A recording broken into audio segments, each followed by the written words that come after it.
The fiddle was already going when Hannah Mae Whitlock came through the side door of the Grange Hall, and the boys along the back wall had already started looking at each other the way boys do when they have decided in advance to be cruel. She kept her chin up. She kept her hands at her sides. The borrowed dress did not quite close at the back, and she had known that walking in. She had borrowed it from a woman named Iris Hendren, who ran the laundry on 2nd Street, and who had laid it across the counter that morning with the small, kind silence of a woman who has been a large woman her whole life and knew the math of it. Edna Pell was at the punch table and saw her first. Edna had typed the deed on Ruth Whitlock's place in 1979 and had not forgotten a face from that family yet. "You came," Edna said. "I came. That dress." It was what there was. Edna handed her a tin cup of cider and laid one hand briefly on Hannah Mae's wrist, the way an older woman lays a hand on a younger one when she means to be a wall for her. Before we continue, if stories like this mean something to you, hit subscribe and tell us in the comments where you're watching from. Hannah Mae took the cider and did not drink it. She held it the way a person holds a thing in order to have something to hold. Across the room, a tall, lean man in a clean white shirt and a dark canvas coat folded over his forearm had set his coffee cup down on the windowsill and turned to look. He did not look long. He looked once at her face and went back to his coffee. We love seeing how far these stories travel. The fiddler swung into a waltz. Couples moved out onto the floor. Hannah Mae stood with her back to the painted boards and watched the boys she had grown up with cross the room toward the slim girls in the new dresses. And she watched not one of them turn her way, and she did what she had trained herself to do a long time ago, which was to stand very still so that the standing still would read as a choice and not as a thing done to her. Fidgeting was something she had trained out of herself the year she turned 15, when she understood that stillness reads as competence whether or not you feel it. A boy named Cal Briggs leaned over to another boy and said something behind his hand, and the second boy laughed too loud.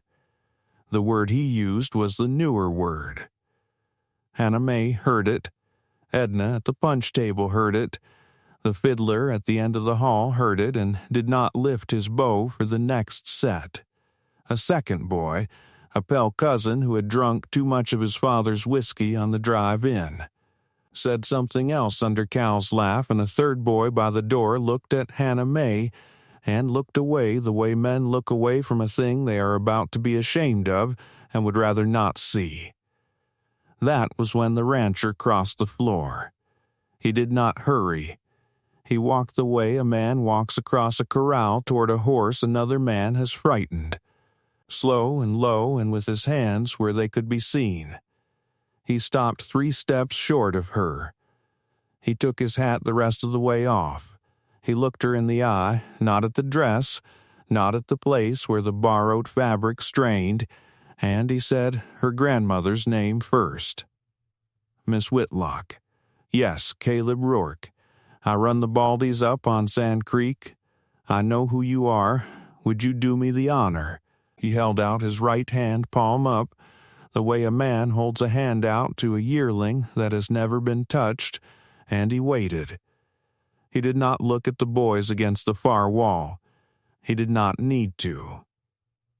Hannah Mae put her chapped winter hand into his calloused brown one. The room got quiet the way rooms get quiet when something true has happened in them. The fiddler lifted his bow. The waltz started over from the top.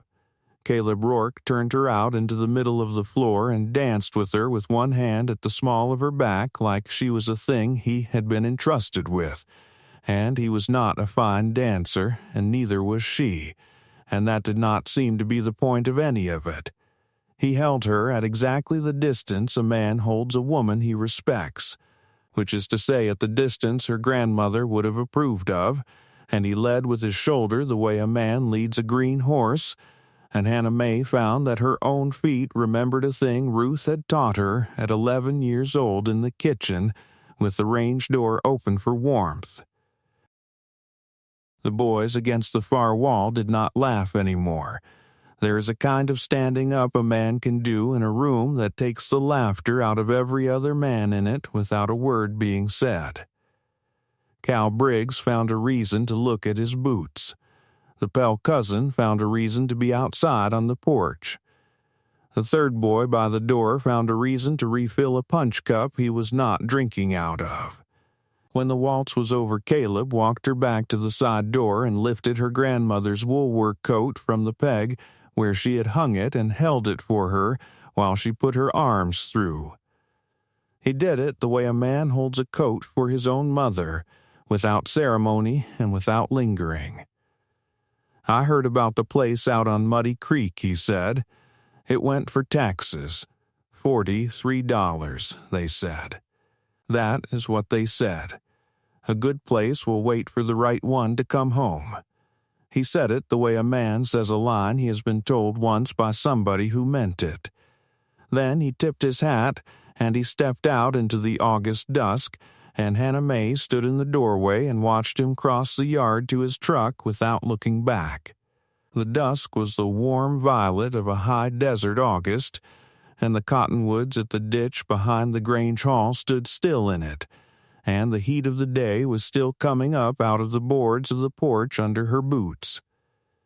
Edna Pell came up behind her with a folded paper napkin and a slice of pound cake on it and held it out without saying anything, and Hannah May took it.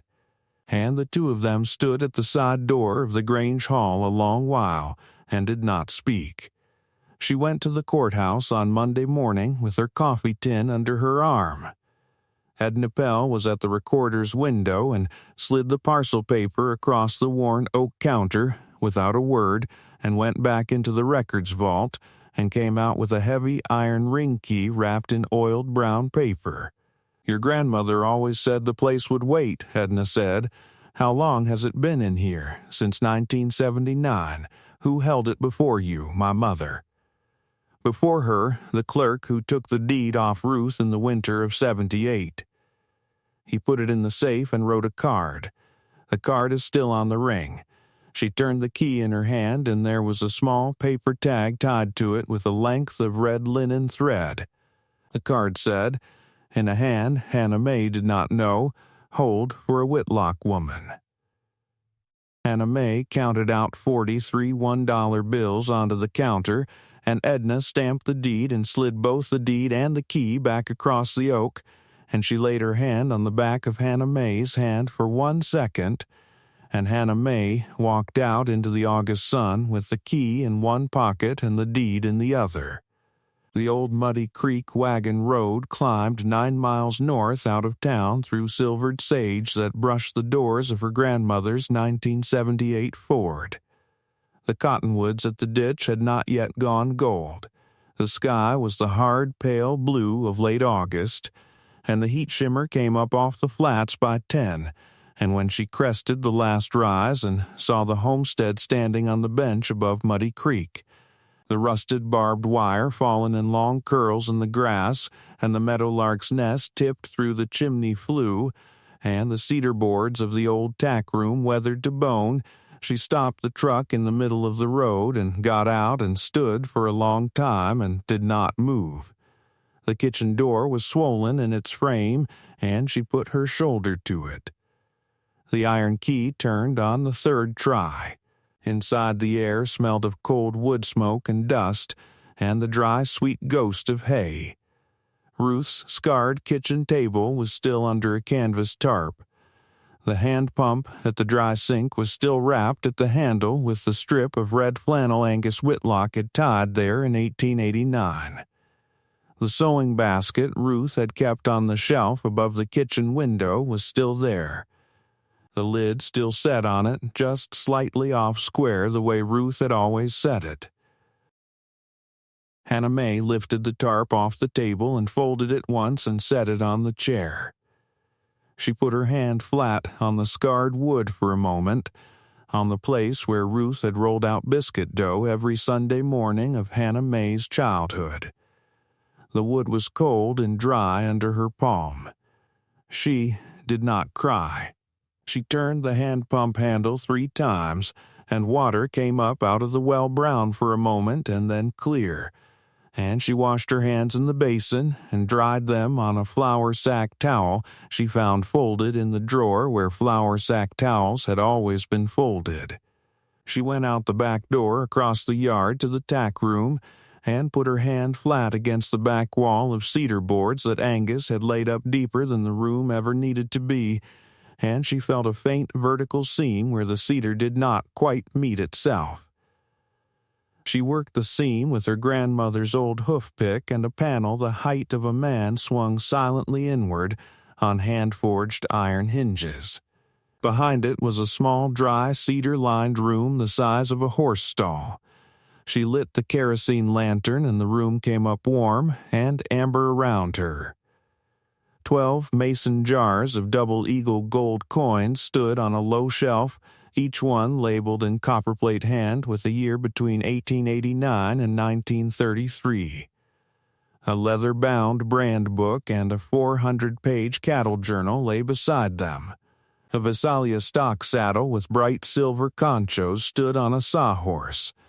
A long oilskin coat hung from a peg in the size of a tall woman.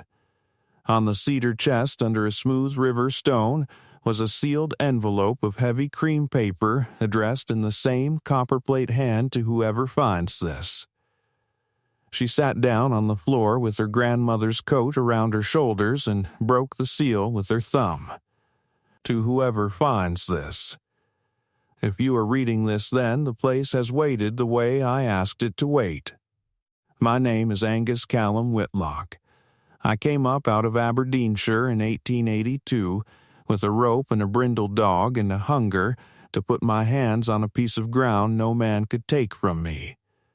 I built the house. I built the tack room deeper than it needed to be.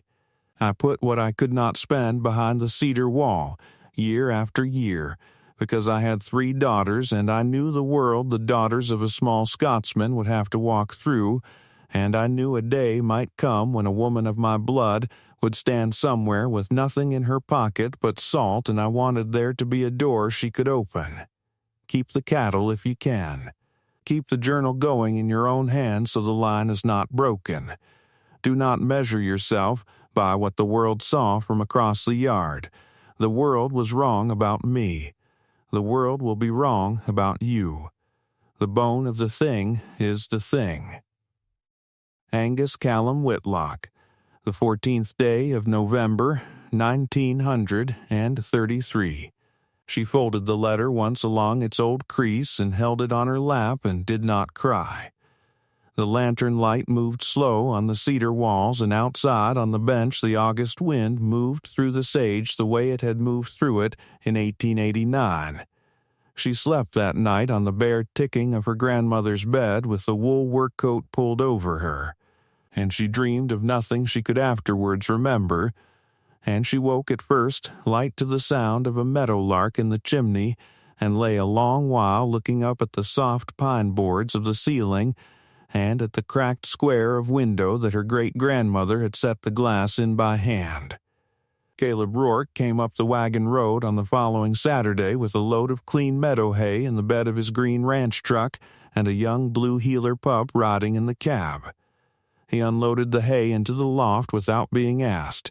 He set the pup down in the yard, and the pup walked straight to Hannah May and sat on her boot.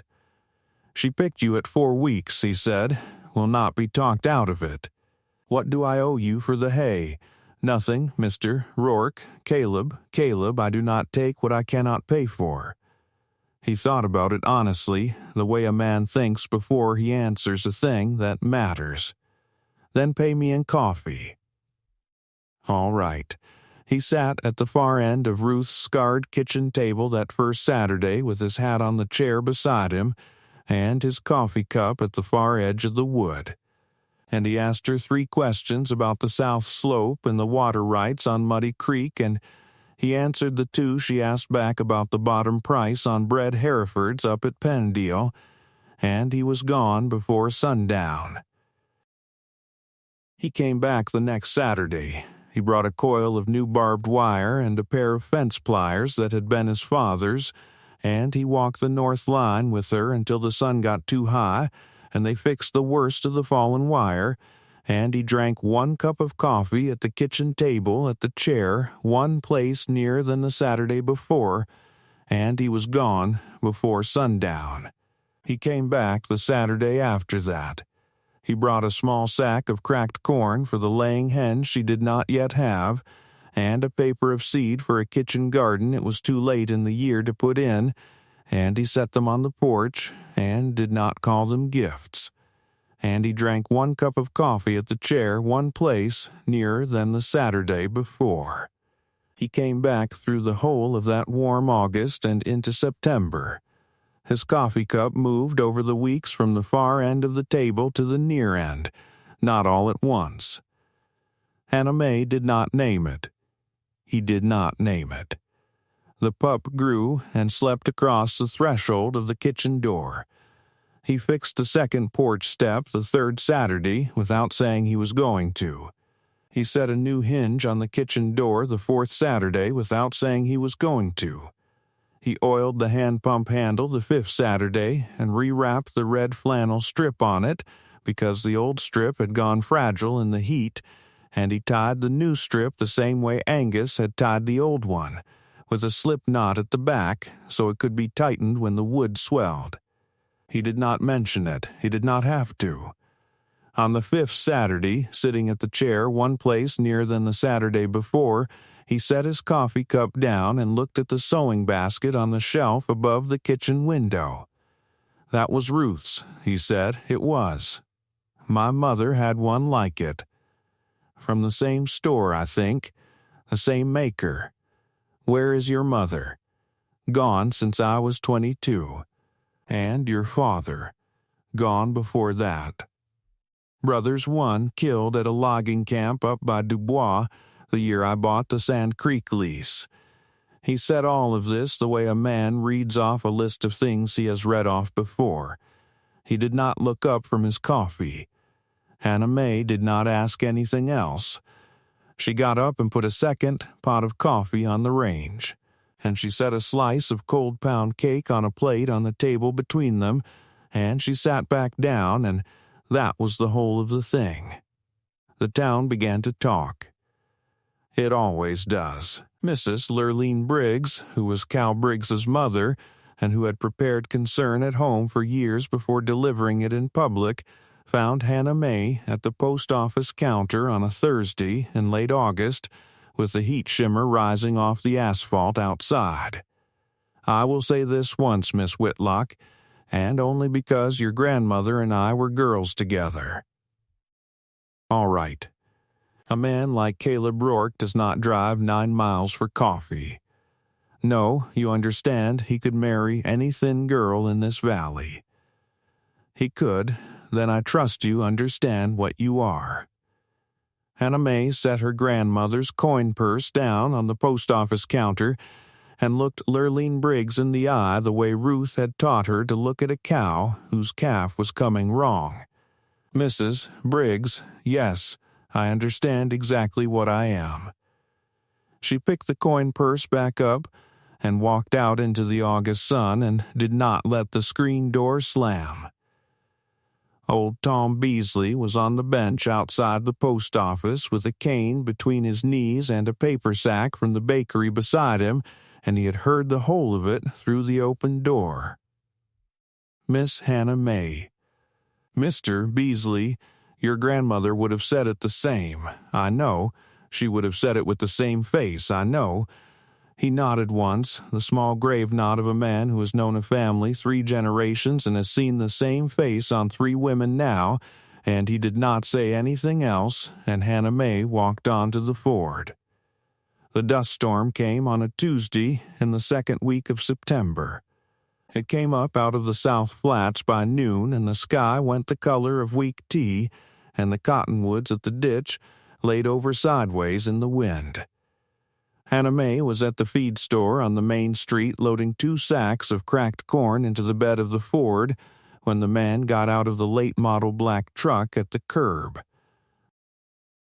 She had not seen him in 3 years. He had left her on a Greyhound platform in Rock Springs with a suitcase and a hand-me-down ring and a story about needing 1 more month. His name was Wesley Tate. He was thinner now and his hair had gone back at the temples, and he had on a clean shirt and a face he had practiced on the drive up. Hannah May. She set the second sack on the tailgate and turned around slow. "Wesley, I heard about the place. I figured you had. I heard you came into something. Did you?" Old Tom Beasley, who was the fiddler from the Grange Hall, was leaning on the post outside the feed store with a coil of new barbed wire over his shoulder. Edna Pell was across the street at the bank window. Cal Briggs and 2 other boys were in the bed of a truck at the corner. Caleb Rourke had just pulled up at the hitching rail with the blue heeler pup riding in the cab. Wesley Tate did not see Caleb yet. He took a step toward Hannah May and put his hand on the tailgate of the Ford. "I think we have a conversation we never finished. We finished it on the platform. Hannah, I was a younger man. You were 26. There is a ring still belongs to my mother. It is in the coffee tin on the kitchen shelf. You can have it. That is not what I came for." Then what? He named a number. He named it low so the men at the corner could not hear, but he named it. He had heard about the cash. The valley always heard. He named the number the way a man names a thing he believes he is owed. And he watched her face for the answer, and her face did not give him one. "Wesley, yes, take your hand off the truck." He did not take his hand off the truck.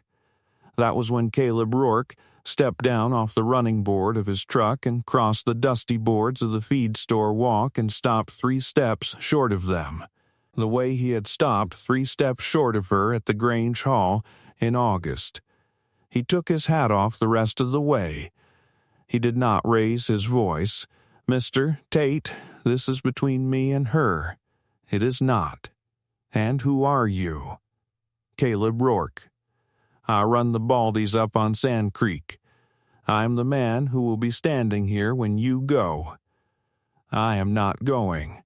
Caleb reached into the inside pocket of his canvas coat and took out a folded packet of bills and counted off 10 $100 bills onto the tailgate of the Ford beside the sack of cracked corn. It was anyone in that town could have told you every dollar he had banked from the spring calf sale. It was the money he had set aside for the new well casing on Sand Creek and the new tin for the south barn roof, and the dentist down in Rock Springs he had put off for 2 years. That is for the gas down and the gas back and a meal between. There will not be a second offer, and there will not be a second visit. You will leave the ring where she said it is. You will not say her name in this town again. Wesley Tate looked at the bills. He looked at Caleb's face. He looked at old Tom Beasley on the post, and at Edna Pell at the bank window, and at the boys at the corner who had gone very quiet. He took the bills. He took them because he was the kind of man who would. He got back in the late model truck and he drove south out of town in the dust storm, and he did not look in the mirror. Caleb put his hat back on. He picked up the second sack of cracked corn and set it in the bed of the Ford beside the first. The blue heeler pup watched from the cab of his truck. "I will follow you home," he said. All right. He followed her the 9 miles up the old Muddy Creek wagon road through the tail end of the dust storm, and the sky cleared off by the time they came up over the last rise, and the late sun came down warm and gold on the bench, and the cottonwoods at the ditch had begun, just at the tips, to go gold. He carried the sacks into the lean-to. He fixed the loose board on the second porch step that had been loose since August without saying he was going to. He came in and sat down at Ruth's scarred kitchen table at the chair nearest hers, and set his hat on the chair beside him. The pup lay down across the threshold and put her head on her paws. Hannah May poured 2 cups of coffee from the pot on the range and set one in front of him and one at her own place, and she sat down, and for a long while neither of them said anything. The lamp on the sideboard burned low. The kitchen window was open a finger's width for the cool, and the last of the dust was sifting down out of the sky over the south slope. Caleb, yes, that was $1,000. It was. That was the well casing. It was. And the tin for the south barn. It was. And Rock Springs. It will keep. You should not have. I should have. She kept her hands around the warm cup and thought about it honestly. He will not come back. He will not. You knew that when you counted it out. I knew it before I counted it out. She did not say anything for a while. He turned his coffee cup a quarter turn on the wood. The lamp guttered once and steadied. Outside on the bench a horse shifted in the pen and a meadowlark settled. Hannah May. Yes, you know what I am asking. I know what you are asking. I will ask it plain. All right, marry me. Keep your place in your own name. Keep your cattle in your own brand. I will run my Baldies up on Sand Creek, and you will run your Reds on Muddy Creek, and we will meet in the middle, and we will keep the journals in both our hands. I will not ask you to be smaller than you are. I will not ask you to be other than you are. I do not need an answer tonight. She kept her hands in the basin of warm dishwater for 1 beat longer than she needed to, thought about it honestly, and lifted them out and dried them on the flour sack towel above the range. Caleb, yes, I do not need until tonight. All right. Yes, he did not say anything for a while. He turned his coffee cup a quarter turn on the wood. The lamp on the sideboard burned low. Outside on the bench the horse shifted again, and the meadowlark called once and went still. There will be talk, he said. There has been talk. Lurleen Briggs. Lurleen Briggs already came to the post office. What did you tell her? I told her I understood exactly what I was. The corner of his mouth moved. He turned toward the wall before he let the rest of it land. He stayed for supper that night, which was the first time he had stayed past sundown. Hannah May cooked a pan of biscuits in the cast-iron Dutch oven the way Ruth had taught her at 12, buried in coals from the range, and she fried 2 thick slices of ham and a handful of new potatoes from a sack Iris Hendren had sent up with old Tom Beasley the week before, and she set the table with her grandmother's white plates and the bone-handled forks that had come up out of Aberdeenshire in Angus's trunk in 1882. Caleb ate the way a man eats who has lived alone too long and is not used to being fed. He thanked her once at the start and did not thank her again, because Hannah May did not require it, and a man who has lived alone too long knows the difference between a woman who requires thanks and a woman who requires only that you eat what she has cooked. He ate 2 biscuits and asked, without speaking, for a third by laying his hand flat on the table beside his plate, and she set a third on his plate without speaking either. After supper he washed the plates and she dried them and put them back on the sideboard, and that was the first time anybody but a Whitlock woman had washed those plates in 104 years. They were married on a Saturday in the second week of October on the bench above Muddy Creek, with Edna Pell standing up for her and old Tom Beasley playing the fiddle and the cottonwoods at the ditch gone full gold and the sky the warm violet of a high desert dusk. Hannah May wore her grandmother's wedding dress, which had been Ruth's mother's before her, and which fit her across the shoulders the way it had been cut to fit a Whitlock woman in 1908. Iris Hendren had taken it in at the waist and let it out at the hip, and had stood back from it the morning of and said only, "There." Lurleen Briggs did not come. Cal Briggs did not come. A great many other people did. Mr. Halloran the appraiser drove up out of Rock Springs with a small leather book of poems by Robert Burns under his arm and gave it to Hannah May without saying anything about it. Iris Hendren brought a chokecherry pie. The fiddler from the Grange Hall played the same waltz he had played the night Caleb crossed the floor, and Caleb danced it with her on the bench above Muddy Creek in his father's good dark coat. And the pup, full grown now, watched from the porch with her head on her paws. That fall, Hannah May bought 20 bred Hereford heifers out of a dispersal sale up at Pinedale, the old red line. The kind Angus had run, and she turned them out onto the south slope below the bench, and they put their heads down into the silvered sage and did not lift them again until dark. Caleb's coffee cup stayed at the near end of Ruth's scarred kitchen table. The blue heeler slept across the threshold of the kitchen door. The Visalia stock saddle came out of the cedar room and went onto a sawhorse in the tack room proper.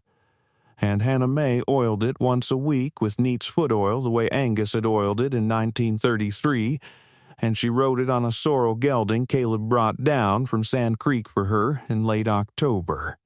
On a warm evening in the last week of October, she sat at the table with the 400-page cattle journal open in front of her, and she dipped Angus's old pen in fresh ink, and she entered the first calf of the new line in her own careful copperplate hand. She wrote the date and the dam and the sire and the weight at weaning and the brand, and she signed the entry with her own name and the date. And beneath it she wrote, in a hand that did not shake, "The line is not broken." Caleb sat across from her at the near end of the table with his coffee cup turning slow in his hands and the lamp on the sideboard burning low, and the pup asleep across the threshold of the kitchen door. And outside on the bench the wind moved through the gold cottonwoods the way it had moved through them in 1889.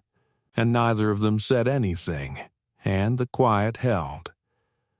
After a while, he reached across the table and laid his hand flat on the open page of the journal, just below where she had written the line as not broken, and she set her own hand on top of his, and the ink dried under both of them, and that was the whole of it, and that was the story of Hannah May Whitlock, and the rancher who crossed the room, a woman the town had measured from across the yard, and a man who knew the bone of the thing is the thing.